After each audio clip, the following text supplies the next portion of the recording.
اقرأ باسم ربك الذي خلق.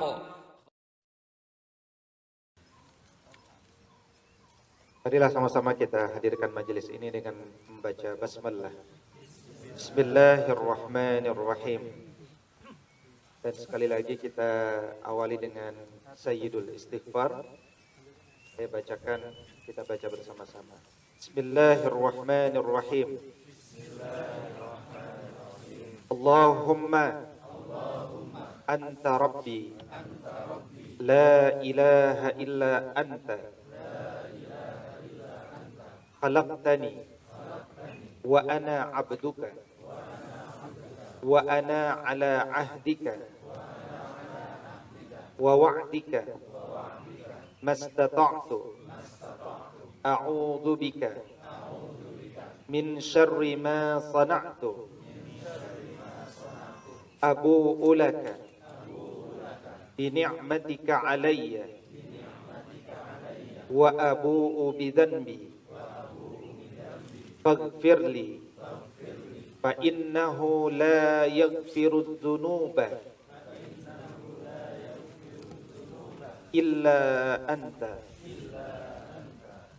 Bapak Ibu, sahabat semuanya yang mudah-mudahan senantiasa diberkahi oleh Allah Subhanahu wa taala. Di pagi hari ini, pagi yang Allah muliakan, di pagi yang Nabi sallallahu alaihi wasallam doakan keberkahan bagi siapapun yang memanfaatkan waktu ini dengan doanya, Allahumma barik li ummati fi bukuriha. Ya Allah, berkahilah umatku di pagi harinya. Karena itulah pagi hari bagi kaum muslimin, bagi kaum mukminin bukanlah waktu untuk tidur, tapi ini adalah waktunya untuk produktif dan memulai produktivitas kita di setiap harinya setelah diawali dengan sumber energi di antara sumber-sumber energi yang utama, yaitu tadi kita melaksanakan tahajud berjamaah. Uhayyikum jami'an bitahiyyatil islamil khalidah wa tahiyyatul islami salam. Assalamualaikum warahmatullahi wabarakatuh. Semoga kedamaian, rahmat Allah, berkahnya dicurahkan kepada Bapak Ibu, anak-anak dan keluarga semuanya. Amin ya Allah ya Rabbal Alamin. Alhamdulillahi Rabbil Alamin. Segala puji hanya milik Allah, Rabb semesta alam. Alladzi allafa baina qulubina fa asbahna bi ni'matihi ikhwana, yang telah menyatukan hati-hati kita dan menjadikan dengan nikmat iman kita bersaudara. Asyhadu an la ilaha illallah wa asyhadu anna Muhammad Rasulullah. Allahumma fasalli wa sallim wa barik ala sayyidina Muhammad sayyidil mursalin wa ala alihi wa sahbihi ajma'in, amma ba'du. Kalau dari Flores tadi agak susah buat pantun, karena saya dari Sumatera Utara, sedikit-sedikit saja belajar pantun. Pergi ke pasar membeli baju. Bukan, itu Betawi. Baju baru warnanya biru. Hidup di dunia perlu ilmu. Menuju surga perlu ilmu. Cukup ya? Saya ingin mengatakan bahwa hidup kita tidak lama lagi. Kita sedang menuju kematian kita. Secepat apapun kita berlari, maka tetap kita akan menuju kematian kita. Maka hidup jangan bawa perasaan. Dan jangan hidup dengan perasaan, tapi hiduplah dengan ilmu, maka perasaan kita pun akan dibingkai dengan ilmu. Ilmu itulah yang akan membersamai kita di dunia, membuat kita tenang bersamanya. Dan ilmu itu pula yang nanti akan membersamai kita, bahkan menjadi teman sejati kita di akhiratnya Allah Subhanahu wa taala. Di antara ilmu yang penting untuk kita saling nasihat menasihati adalah bagaimana ilmu kita dalam mendidik anak-anak kita. ketika sekolah adab sesi ke-6 untuk orang tua pekan lalu, Ustadz Fauzil Adim mengingatkan kepada kita. Saya meminta beliau berbicara tentang tema kreativitas mendidik anak. Rupanya beliau berpikir keras dengan judul ini. Seakan-akan judul ini dibutuhkan oleh orang tua yang merasa terpaksa untuk mendidik anaknya. Maka beliau memberikan satu pesannya yang luar biasa, bahwa bahagialah ketika kita dikaruniai anak kita. Bahagialah ketika kita menunaikan amanah.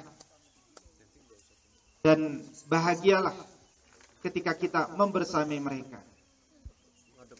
Bahagia ini secara otomatis nanti akan melahirkan kreativitas itu sendiri. Maka kreativitas itu tidak perlu dibuat-buat. Dia hadir ketika kita sudah menikmati pekerjaan dasar kita sebagai orang tua. Karena itu bersyukurlah kepada Allah Subhanahu wa taala bagi para orang tua yang telah dikaruniai anak. Saya selalu ingatkan diri saya pribadi, kalau kita dititipi anak oleh Allah Subhanahu wa taala, yakinlah la yukallifullahu nafsan illa wus'aha. Tidak mungkin Allah bebani kita dengan sesuatu yang di luar kesanggupan kita. Kita pasti mampu untuk menjadi ayah dan bunda terbaik. Persoalannya, apakah kita sadar diri akan kekurangan kita sehingga mendorong kita untuk meningkatkan kapasitas diri kita bersama-sama ayah dengan bunda. Banyak keluarga yang sedang menanti datangnya anak, termasuk Ustadz Abdul Halim bersama istri telah menikah 5 tahun. Insya Allah tahun 2022 Allah karuniakan antum anak. Amin ya Allah ya Rabbal Alamin. Karena antum diminta oleh Allah Subhanahu wa taala, mungkin hikmahnya untuk berpacaran lebih dulu, lebih banyak dengan istri. Berjalan ke Garut nanti besok insyaallah, belajar ke Mediu, ke Malaysia, sehingga kemudian ada waktu yang cukup. Selalu ada kebaikan di balik setiap rencana Allah Subhanahu wa taala. Orang-orang berilmu itu dia selalu melihat hikmah dan ibrah apa yang Allah tetapkan untuk dirinya. Banyak di antara manusia baru tidak memiliki anak 3 tahun saja sudah datang ke perdukunan. Kita lupa Nabi Ibrahim alaihissalam begitu menikah, beliau langsung berdoa minta anak, dan beliau Nabi. Apakah dikabulkan dalam waktu yang singkat? Tidak. Nabi Ibrahim alaihissalam yakin bahwa ud'uni astajib lakum. Doalah kepadaku, aku akan kabulkan. Tapi Allah Subhanahu wa taala menetapkan untuk Nabi Ibrahim alaihissalam dikabulkan di usia 86 tahun. Seakan-akan ingin mengajarkan kepada Ibrahim alaihissalam dan kita semuanya, tugas kita hanya mengangkat tangan kepada Allah Subhanahu wa taala. Wilayah mengkabulkan dan memberikan kapan waktu yang terbaik adalah wilayah Allah Subhanahu wa taala. Maka selalu kita doakan saudara-saudara kita yang belum mendapatkan tambahan kenikmatan berupa dikaruniai anak. Sembari jangan sampai kita menyia-nyiakan kehadiran anak yang telah dititipkan untuk kita. Islam adalah agama yang menghadirkan proses. Sebagaimana yang disebut pendidikan itu adalah proses meneteskan sesuatu ke dalam jiwa manusia. Bahasa Sundanya, education is a process of instilling something into human being. Dia adalah proses meneteskan. Ya, ada satu mahasiswa kami, dokter spesialis yang mengambil S2 pendidikan di Ibnu Khaldun. Ya, Ibnu Khaldun itu kampus yang kuliah di sana semuanya yang cinta ingin pendidikan Islam. Artinya jurusannya beda-beda, macam-macam. Bahkan ada yang profesor kuliah lagi di situ. Ada yang dokter hukum kuliah lagi di situ. Nah, saya tanya ke beliau, Ibu, kenapa yang namanya disuntik diinfus? Kenapa kalau pasien diinfus itu netesnya lama banget? Ini apakah supaya kamarnya lebih lama, ya kan? Kadang kita prasangka buruk gitu kan, karena kita nggak punya ilmu. Orang nggak punya ilmu itu jahil, suka prasangka buruk. Kenapa nggak dipercepat saja? 1 jam selesai, dah pulang kita udah sehat. Ternyata kesehatan pun butuh proses. Dan proses itu ngejawantahkan dengan tetesan-tetesan tadi. Kata beliau, itu bukan air, Ustaz. Itu cairan yang akan menyatu dengan darah. Kalau ukurannya berlebihan, itu akan membuat jantung pun bisa meledak. Saya ingin mengatakan bahwa perubahan anak-anak kita tentu arahnya jelas, ke arah yang lebih baik. Tetapi perubahan itu sendiri butuh proses. Perubahan itu sendiri butuh pendamping-pendamping yang memiliki kesabaran yang luar biasa.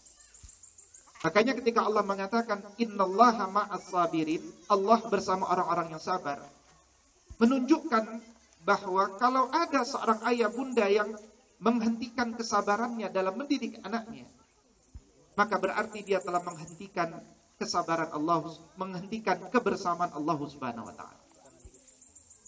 Yang rugi adalah ketika kita tidak dibersamai Allah, karena kita tidak dimudahkan jalan-jalan.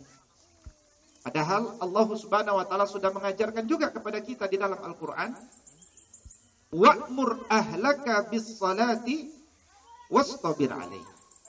Dan perintahkanlah keluargamu untuk sholat, tapi bersabarlah. Artinya, memang keniscayaan bagi kita ketika mendidik anak-anak kita, bahkan mendidik mereka sholat, itu butuh kesabaran. Ya. Kalau kita ingin anak kita rajin sholat subuh, yang kita lakukan adalah bangunkanlah anak kita sejak kecil sholat subuh. Elus-elus punggungnya, ajak dia berjalan, jalan kaki ke masjid, berdua. Sambil berbicara, berdiskusi, ini yang mahal. Ya, jangan-jangan ketika nanti kelak kita tidak bisa berangkat ke masjid sendiri, dialah yang nanti akan menuntunkan kita membawa dengan kursi roda ke masjidnya Allah Subhanahu wa taala.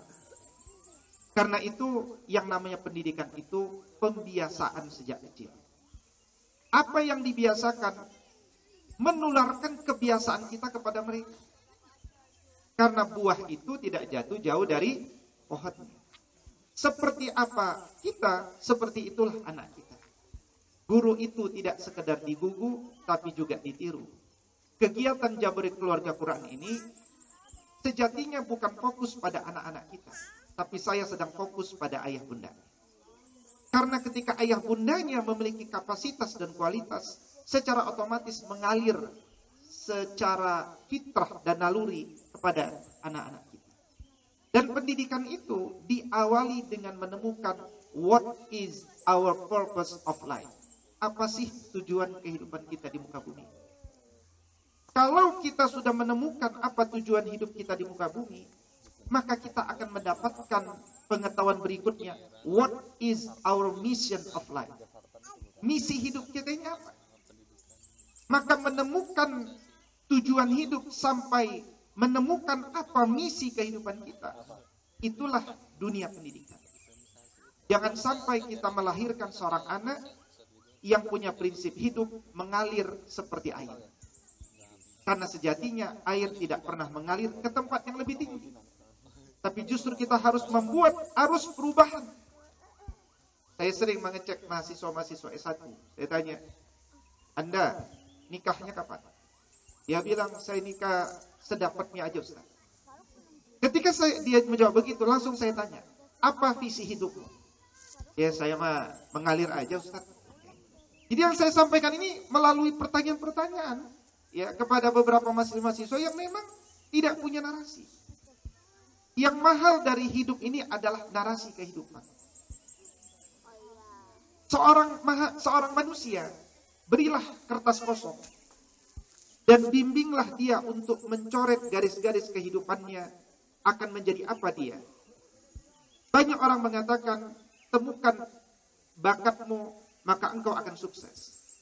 Saya tambahkan pagi ini bahwa bakatmu, passionmu sejatinya adalah pendukung daripada mission of life.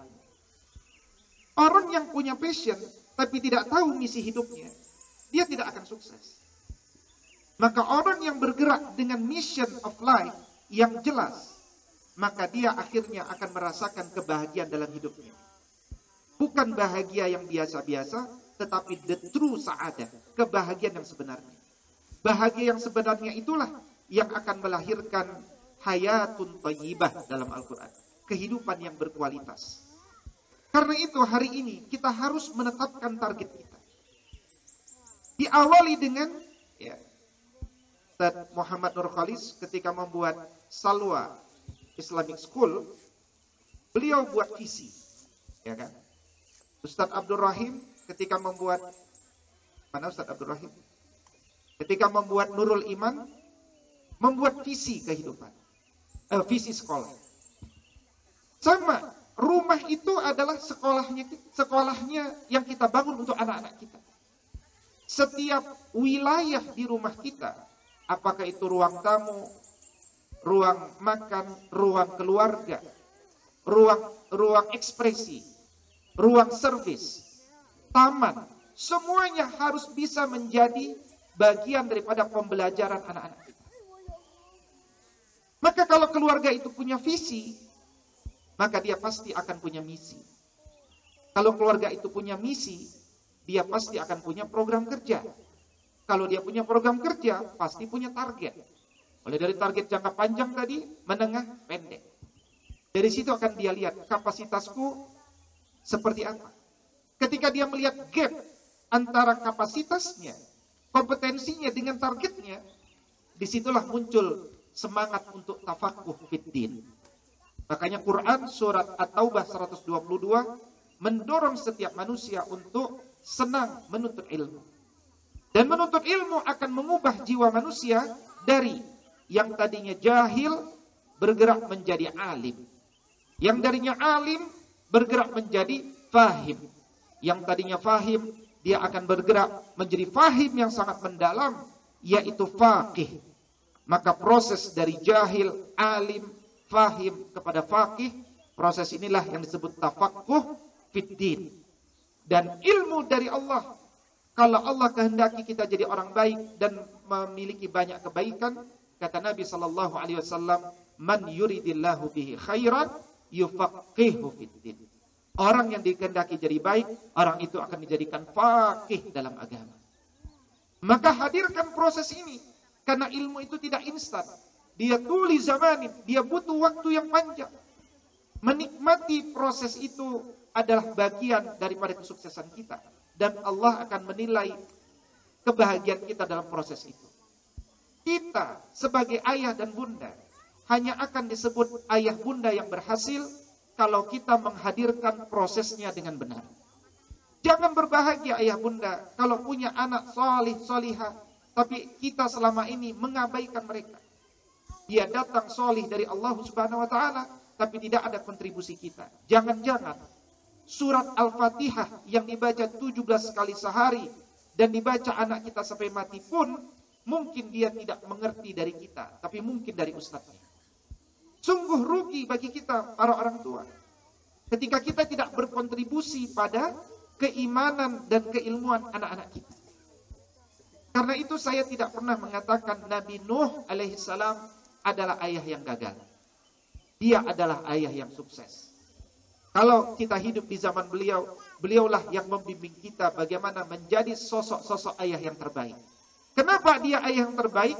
Karena dalam hidupnya beliau mengabdikan umurnya untuk mendidik anaknya di antara kesibukan-kesibukannya. Tapi sejarah mencatat bahwa anaknya Nabi Nuh alaihissalam anak yang durhaka. Betul? Tetapi jiwa seorang ayah tetap ingin mendoakan anaknya. Didoakan anaknya, ya Allah selamatkanlah dia, ampuni dia. Apa jawab Allah Subhanahu wa Ta'ala? Wahai Nuh, innahu laisa min ahlika. Dia itu sudah bukan lagi keluargamu. Innahu amalun ghairu salih. Dia itu sudah melakukan satu amal yang tidak salih. Maka awalilah pendidikan Quran kita. Karena kita keluarga Quran. Dan hari ini kita berkumpul pada keluarga-keluarga yang merindukan Quran itu menjadi bimbingan kita. Awalilah memahami bahwa tujuan pendidikan itu sejatinya adalah melahirkan sosok-sosok yang beradab. Dari mana kalimat melahirkan sosok beradab ini muncul? Ayatnya sudah dibaca dalam halaqah kemarin jam 1 sampai jam 3, yaitu Quran surat At-Tahrim 66 ayat ke-6 yang diterjemahkan oleh Sayyidina Ali ibn Abi Thalib sebagai addibuhum wa'allimuhum. Ketika kita mendidik anak kita, fokuslah dengan menanamkan adab dulu, baru kemudian menanamkan ilmu.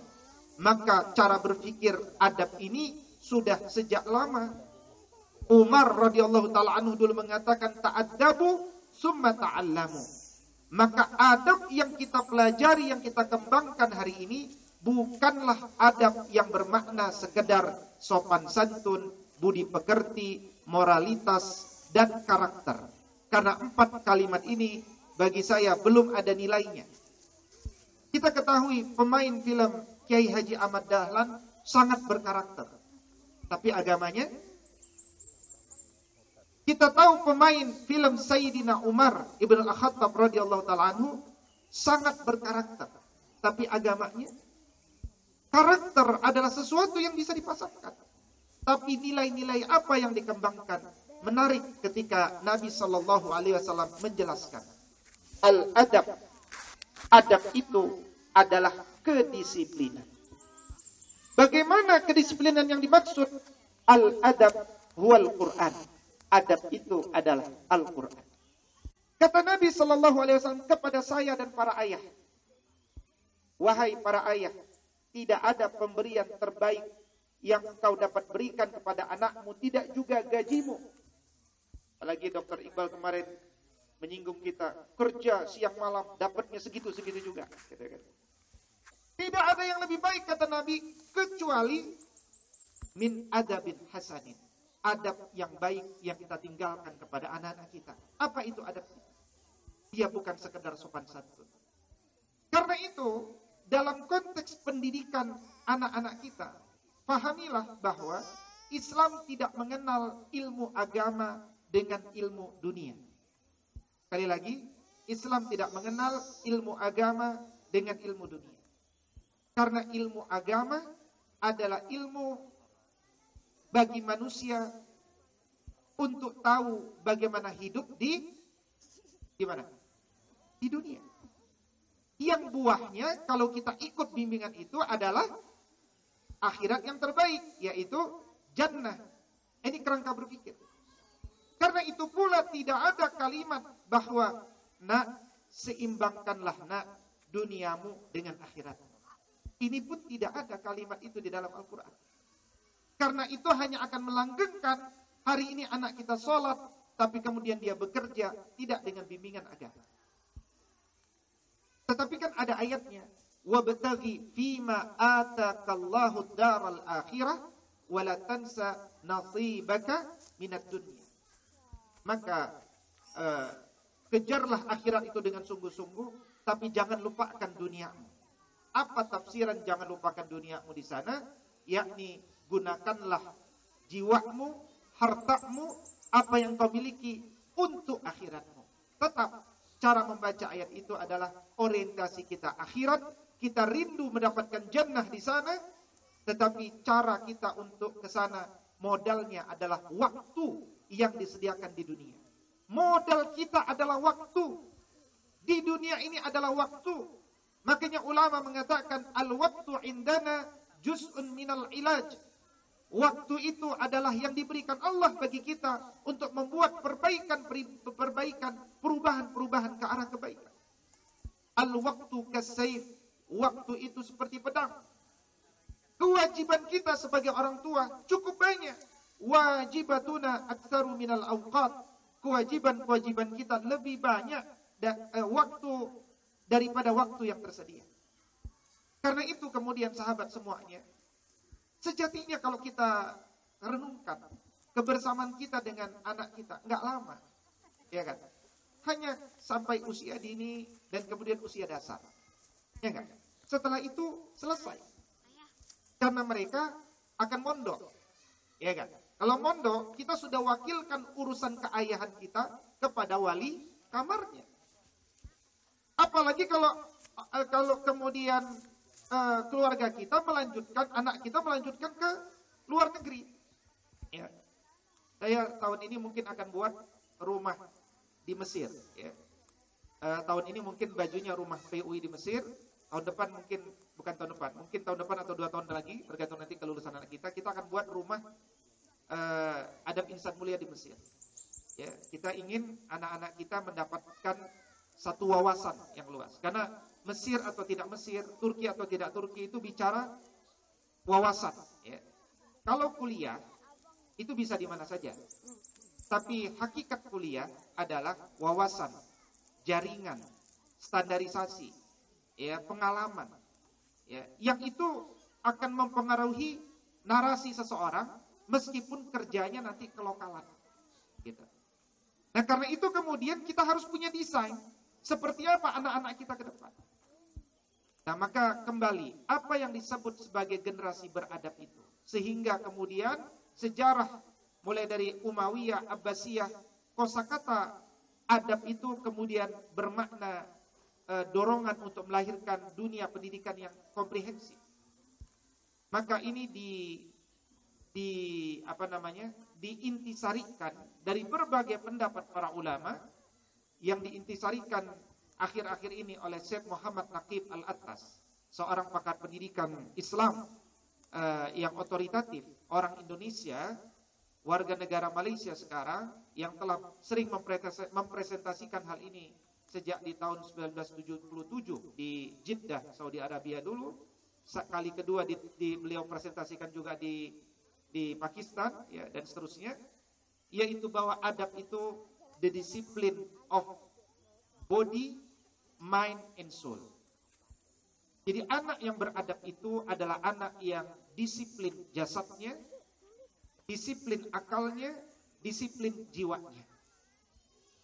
Karena itu siapapun yang membimbing anak-anaknya, anak-anak biologisnya, menjadi anak-anak ideologisnya, maka orang itu adalah seorang mu'addib. Ya, karena proses yang dijalani ini adalah takdib. Kata Syekh Muhammad Naqib Al-Attas, kosakata takdib dalam pengkajian filologi ini sudah mencakup apa yang dimaknai dengan ta'lim, muallim dan muallimah, tadris, mudarris dan mudarrisah, tadrib, mudarrib dan mudarribah, tarbiyah, murabbi dan murabbiyah. Dia sudah mencakup semuanya. Yang kedua, dia tetap memfokuskan orang tua bahwa target seseorang itu belajar itu adalah melahirkan anak yang beradab. Nah, kalau kita sudah punya kerangka berpikir ini, muncullah ide nanti daripada para ayah bunda, bagaimana melahirkan sosok anak yang punya kedisiplinan akal. Turunkan kurikulum. Ingat, dalam konteks akal ini, Indonesia menempati posisi kecerdasan literasi nomor 75 dari 77 negara. Banyak ya nomornya ya. Ya. Dan itu terbukti, kita ini saja nggak demen baca, kan? Demennya nonton. Kita nggak demen menulis. Ya, padahal begitu Quran itu turun, pertama kali perintah yang diturunkan kepada kita apa? Iqra, baca. Dan bukan sekedar membaca, baca dengan adab. Iqra bismi rabbikal ladzi khalaq. Ketika kita membaca, berarti ada tulisan, berarti ada bahasa. Maka karena itu jangan pernah hilangkan pelajaran bahasa. Dan kenapa ulama-ulama Melayu dulu membuat pantun, ya kan? Karena di situ tersimpan segudang pelajaran, mulai dari akalnya bekerja, jiwanya bekerja. Makanya ada Gurindam 12, ya kan? Isinya luar biasa. Maka kita pun di sekolah adab membangun kemampuan puisi prosa seperti itu, dan di sekolah-sekolah kita pun hendaknya dikembangkan. Saya agak tersenyum ketika melihat Finlandia mengkritik Amerika. Di Amerika pelajaran sastra dihapus karena orang disuruh kerja, tapi banyak stres. Finlandia belajar sebentar, 5 jam, ya kan? Dan ketika dibilang sastra dihapus, ya, Finlandia tersenyum di dalam video itu. Ya. Bagaimana mungkin pelajaran sastra bisa dihapus? Karena di situ ada pelajaran sendiri. Sama seperti ketika kita mengkaji Al-Quran, ada pelajaran di sana, ada kenikmatan di sana. Maka ketika kita membuka Al-Quranul Karim, ayat pertamanya saja sudah Iqra. Kemudian ketika semakin lama kita belajar Al-Quran, ternyata akal kita semakin cerdas. Ya. Kita kalau belajar Quran itu tidak akan pernah jadi teroris, radikal, intoleransi, nggak pernah.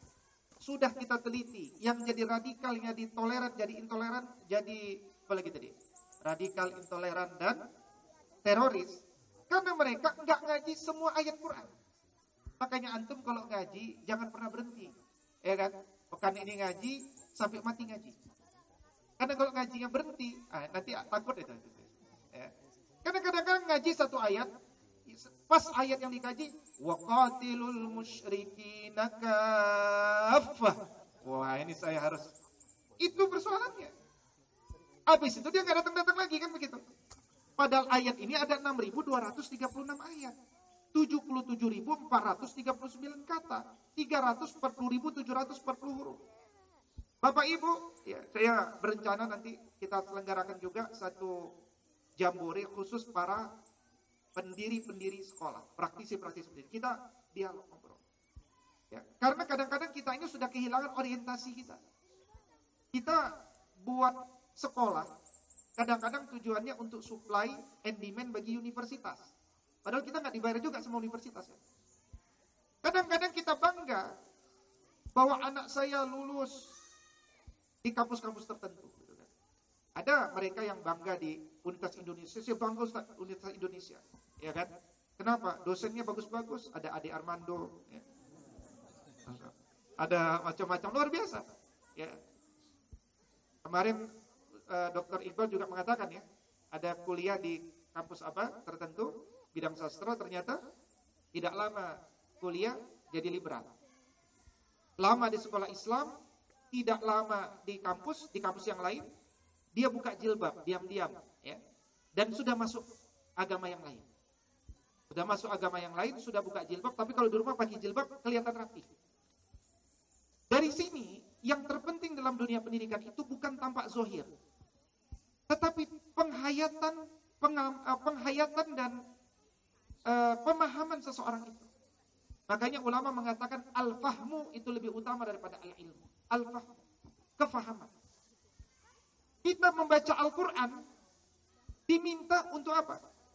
Allah Subhanahu wa taala katakan dalam Quran surat Sad, surat 38 ayat 29, kitabun anzalnahu ilaika mubarakul liyadabbaru ayatihi waliyatadzakkara ulul albab. Kitab Al-Quran ini diturunkan kepadamu wahai Muhammad untuk ditadabburi, ditadzakuri, nanti akalmu jadi cerdas seperti ulul albab. Ulul albab itu cerdas karena dua perkara. Dia membaca Al-Quran sebagai ayat-ayat kauliyah, dia juga membaca alam semesta ini sebagai ayat-ayat kauniyah. Lihat Quran surat Ali Imran mengatakan bahwa ulul albab itu juga alladzina yazkurunallaha qiyaman wa qu'udan wa ala junubihim wa yatafakkaruna fi khalqis samawati wal ard. Dia terus berpikir. Tidak pernah mengosongkan pikirannya. Makanya Islam tidak ada pelajaran dan jangan pernah ikuti kalau ada yang mengatakan, Bapak Ibu, kosongkan pikiranmu. Enggak ada. Sahabat Nabi ketika istirahat pun memurojaah hafalan mereka. Menikmati, menghayati. Karena itu kemudian jangan pernah kemudian kita membaca ayat kembali kepada ulul albab tadi, ketika dia memperhatikan ayat-ayat Allah Subhanahu wa taala, ada satu konsep yang menarik. Ya, yaitu Allah katakan, Rabbana ma khalaqta hadza batila subhanaka faqina adzabannar. Enggak mungkin Tuhan menciptakan ini sia-sia. Ini akan mendorong seorang manusia menjadi peneliti, menjadi saintis muslim. Kalau dia enggak ketemu jawaban, dia akan bersabar sampai dia ketemu. Jadi dorongan saintis itu dorongan dalam Al-Quran. Karena kita hidup untuk senang meneliti dalam kehidupan ini. Baik meneliti ayat-ayat sosial maupun meneliti ayat-ayat alam. Kemudian setelah kita didorong untuk ikra, kita didorong untuk mengamati alam semesta ini. Menikmati alam semesta ini dan mengambil pelajarannya. Contoh, kalau kita lihat Quran surat Al-Mulk ayat 19. Allah Subhanahu wa taala mengatakan, ya, ayah misalkan, ayah ngelihat ada burung. Maka ananda dilihat, coba nak lihat burung itu. Awalam yarau ila at-tayri fawqahum saffatin wa yaqbid ma yumsikuhunna illa ar-rahman innahu bikulli syai'in basir. Apakah engkau tidak mengamati kepada burung-burung yang terbang itu? Kenapa mereka bisa terbang? Kadang mengepakkan sayapnya, kadang tidak mengepakkan sayapnya. Siapa yang menahannya daripada kejatuhan kecuali Ar-Rahman? Bicara alam semesta dikaitkan dengan Ar-Rahman. Ada pendiri Kota Pur'anuna, mendirikan sekolah, nulis juga sendiri, ya kan? Luar biasa, sangat produktif. Buku-buku ditulis beliau, dan beliau mengkritik tuh perbincangan-perbincangan tentang alam semesta yang tidak mengenalkan kepada Ar-Rahman, tidak berakhir pada Ar-Rahman. Jadi semua pendidikan kita harus mengenalkan kita pada Ar-Rahman. Karena pendidikan ini berawal pada kalimatun thayyibah, supaya buahnya seperti syajaratun thayyibah. Kalimatun thayyibah itu la ilaha illallah, syajaratun thayyibah itu asluha sabit wa far'uha fis sama'. Tu'ti ukullaha kullahinin bi'izni rabbiha. Kalau sudah disebut pendidikan itu sukses, kalau anak itu kalimat itu tertanam pada jiwanya, betul-betul mengakar ke bawah. Iman yang tertanam ke bawah ini akan mendorong tumbuhnya dahan itu menjulang ke langit dan mengeluarkan buah-buahnya. Buah-buahnya dimakan oleh manusia, hewan maupun burung-burung. Itulah yang disebut oleh Nabi SAW, akmalul mu'minina imanan ahsanuhum khuluqa. Iman yang sempurna itu diukur dengan akhlak yang semakin terpuji. Maka seperti Ustadz Abdul Halim tadi, beliau ingin bermanfaat bagi orang lain. Kenapa beliau ingin bermanfaat bagi orang lain? Karena beliau punya keimanan yang kuat. Iman itu mendorong kita ingin bermanfaat. Maka pendidikan itu lahir bukan untuk melahirkan tenaga kerja. Tapi kalau sekedar jadi tenaga kerja, insya Allah mudah kita dirikan. Tapi pendidikan kita ini bukanlah lembaga training. Bukan juga lembaga sertifikasi. Kita sedang mendidik jiwa-jiwa baik. Dan pakar HRD kita, mana? Ada pakar HRD dari Bekasi. Beliau tadi malam menjelaskan kepada saya bahwa dunia HRD sekarang menerima pekerja saja itu 80% yang dinilai soft skill-nya. Karena hard skill 20% IT, nggak usah, ya minimal dia bisa ngetik, nggak gaptek dengan apa. Karena berikutnya itu bisa dipelajari. Dan tidak butuh waktu lama mempelajari aplikasi, mempelajari mesin, tapi butuh waktu yang lama Bapak Ibu untuk membangun soft skill seorang anak. Dan soft skill itulah yang kita bangun sejak dini. Dan kita baru bicara bagaimana soft skill dia dalam kebiasaan berpikir. Nah, kita lanjutkan setelah Iqra. Al-Quran mendorong kita untuk mengamati alam semesta. Tapi Al-Quran juga mendorong kita untuk melakukan eksplorasi, penelitian yang mendalam. Contoh, kita lihat dalam Quran surat Al-Ghashiyah, Allah mengatakan, "Afala yanzuruna ilal ibili kaifa khuliqat." Apakah kalian pernah meneliti secara lebih mendalam tentang bagaimana unta itu diciptakan? Ya, unta, ini contohnya unta saja, Allah memberikan contoh unta. Unta, karena unta hewan yang ada terlihat di bangsa Arab dulu. Unta ini bibirnya tebal. Bagi orang Indonesia menarik buat foto-foto, kan gitu kan? Wah, ini bagusnya selfie, kelihatan sedang bersama unta. Padahal yang lebih menarik lagi, unta itu kenapa bibirnya tebal? Keras, bibirnya tebal dan keras. Supaya dia bisa mengambil air dari kaktus, tidak berdarah sebagai salah satu sumber air. Sekaligus dia bisa ngambil air dari oase, bisa hidup 35 hari, memberikan air susu untuk pemiliknya, membawakan barang, dan seterusnya. Luar biasa hikmah. Makanya kemudian setiap anak ketika diajarkan, dididik dengan gaya Qur'ani, ya, dan kami di sekolah adab membangun kurikulum, semua pelajaran berbasis high order thinking skill. Semuanya membangun nalaria. Kenapa? Bukan keren-kerenan, tapi karena Al-Qur'annya sendiri mendorong kita untuk mengajak nalaria. Ya. Perhatikan, di dalam Quran itu cukup banyak ayat-ayat tentang permisalan, ayat-ayat amsal. Ya, contoh, surat Al-Baqarah. Innallaha la yastahyi ayyadriba masalam ma ba'udatan fama fawqaha. Allah tidak ragu membuat permisalan seperti nyamuk, bahkan lebih kecil lagi dari nyamuk. Pertanyaan kita, kenapa nyamuk? Kan itu ya? Kenapa nyamuk? Ibn Katsir menjelaskan kenapa nyamuk. Nyamuk itu kalau lapar, gesit dia. Cari makan, ditolak sini, pergi lagi dia sana. Pergi lagi ke sana. Begitu dia kenyang, apa yang terjadi sama nyamuk? Ustaz Dias dari Pemprov DKI. Apa yang terjadi? Mati. Apa pelajaran bagi kita? Kita ini kalau belum punya banyak uang, semangat, rajin beribadah, semangat ketemu orang, macam-macam. Begitu kita punya banyak uang, lupa sama Allah. Ya kan? Lupa sama teman-teman. Jarang lagi ngumpul, dan seterusnya. Jadi dia hidup, tapi seperti orang mati. Istilah Buya Hamka, takbiri dia 4 kali. Istilah Buya Hamka, carilah kain kapan. Dia hidup, tapi sudah seperti orang mati. Kenapa? Dia terjebak dengan rutinitas. Kita harus keluar dari rutinitas kita. Kita harus bergerak untuk mencapai visi-visi besar kita. Kita ingin masuk jannah, tapi kita tidak ingin sendirian. Kita ingin masuk jannah bersama anak istri kita.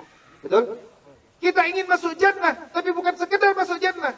Kita ingin masuk jannah, jannah yang paling tinggi.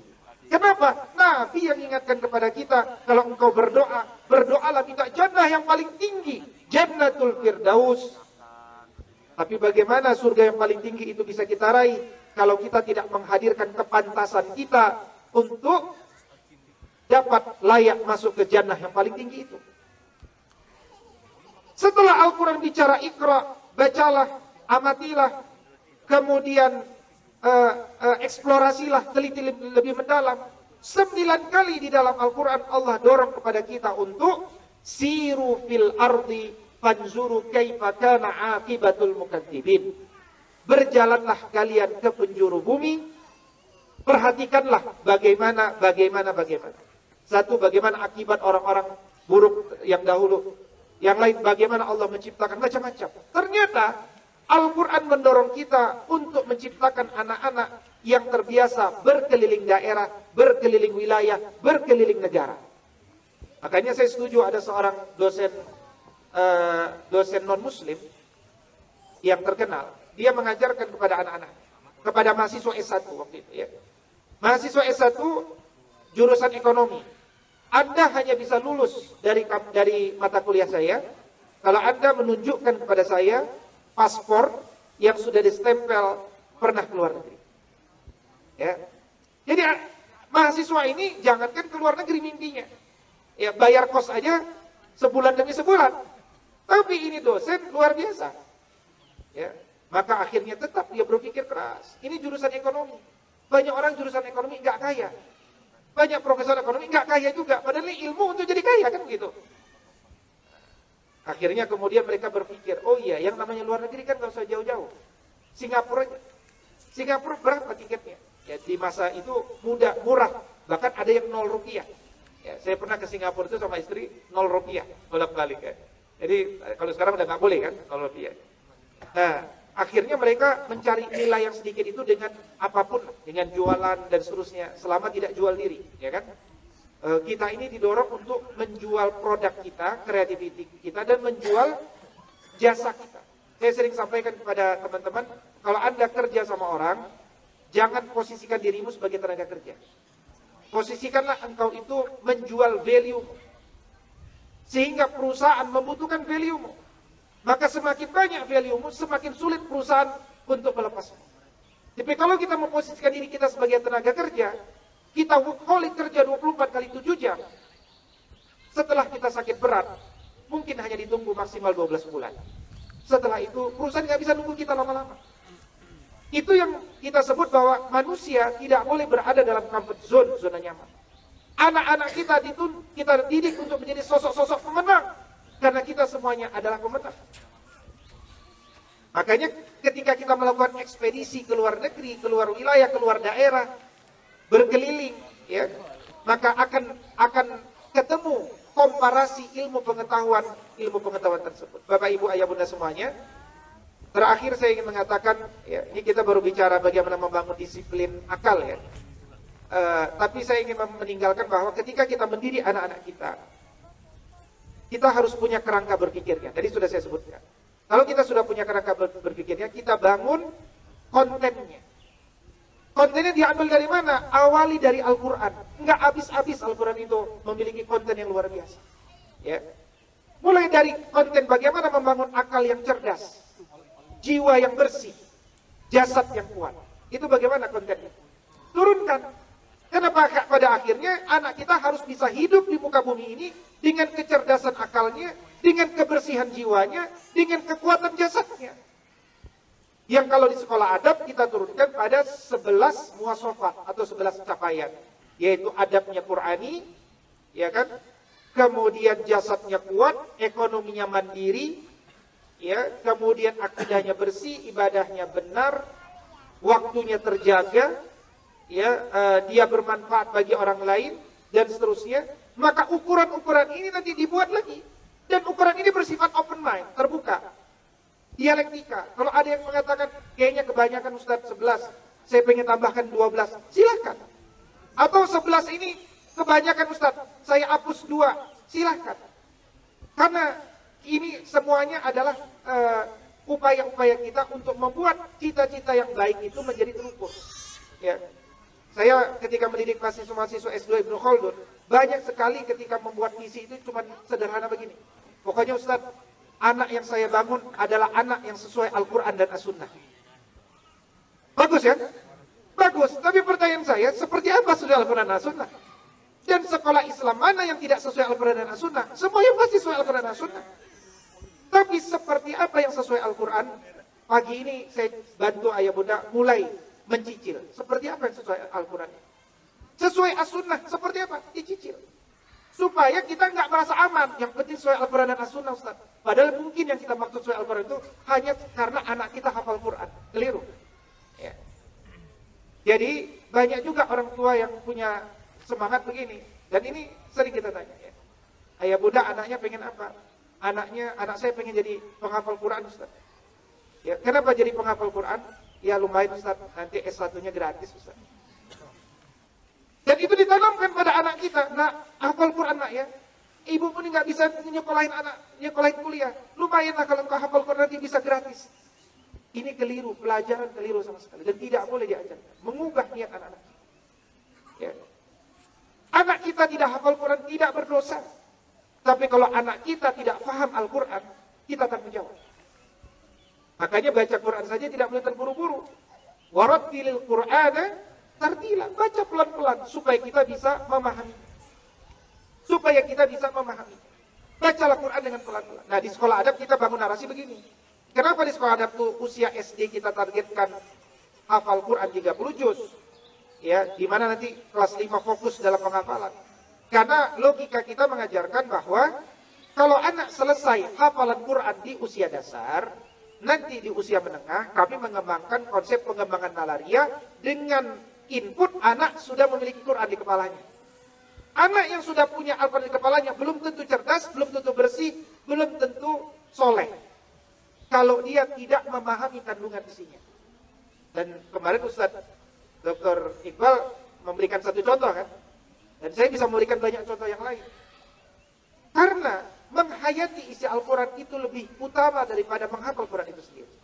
Tapi kalaupun kita mendorong sekolah-sekolah kita melahirkan banyak penghafal Quran, semata-mata agar kapanpun, dimanapun anak ini bisa mentadaburi kandungan. Hatta dia naik motor, naik mobil, naik gunung, dia bisa murojaah Quran. Lah kita naik gunung mau murojaah Quran kagak bisa, harus pegang Quran kan gitu. Anak-anak ini tidak pegang Quran, dia berada di dalam kepala. Nah, itulah logika Qurani yang dipraktekkan oleh para generasi sebelumnya. Kenapa kemudian mereka menjadi cerdas-cerdas? Cerdasnya mereka bukan karena hafal Qur'annya. Ini yang perlu saya sampaikan. Cerdasnya mereka, pertama mereka orang Arab, dan mereka mengerti kandungannya. Kita bukan orang Arab, maka perlu usaha lebih kuat lagi. Ketika kita memahami narasi-narasi Quran, narasi Quran itulah yang membuat kita cerdas. Kalau kita tinggalkan Quran, antum mau belajar jurusan manapun, pasti pakainya teori-teori Durkheim, teori-teori Friedrich Nietzsche, teori-teori Sigmund Freud, teori-teori Immanuel Kant, kan begitu? Habis itu baru antum cari ayat-ayatnya disesuaikan dengan Immanuel Kant.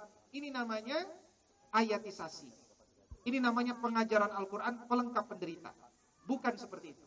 Islam bukan pelengkap penderita, Islam adalah ruh. Maka hari ini, pagi ini, saya mengundang kepada antum semuanya, mari kita revitalisasi sekolah-sekolah kita, betul-betul berbasis Quran. Betul-betul berbasis kalam Allah Subhanahu wa taala, turunkan sampai bisa membuat sesuatu yang lebih terukur. Dan karena itu sekolah adab kita batasi saja di 2 kelas setiap tahunnya, ya. Dan selanjutnya kami akan fokus mendampingi sekolah-sekolah untuk bisa bersama-sama kita buat gerakan peradaban.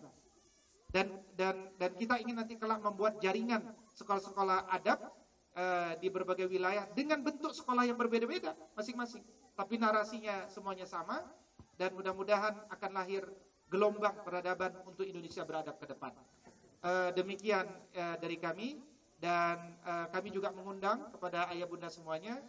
Pertama, Anda mengucapkan jazakumullah khairan atas wakaf-wakaf antum yang telah tersalurkan, dan kami pertanggungjawabkan dalam bentuk pelaporan dan penggunaan dana wakaf berbasis gedung hari ini. Dan mohon doanya, kami juga akan terus menyelenggarakan kegiatan wakaf ini sampai nanti terbangun pondok, terbangun kampus, ya. Tapi saya kurang bisa menarasikannya. Ustadz Jupriyadi, pakar wakaf, ya, beliau sangat ahli. Ide-ide beliau sebagai ketua wakaf akan dibawa ke arah mana. Dari saya cukup sekian, waktu dan tempat saya kembalikan. Aqulu qouli hadza wa astaghfirullah li wa lakum. Jambore keluarga Quran. Allahu Akbar. Allahu Akbar. Allahu Akbar. Allahu Akbar. Walillahil hamd. Assalamualaikum warahmatullahi wabarakatuh.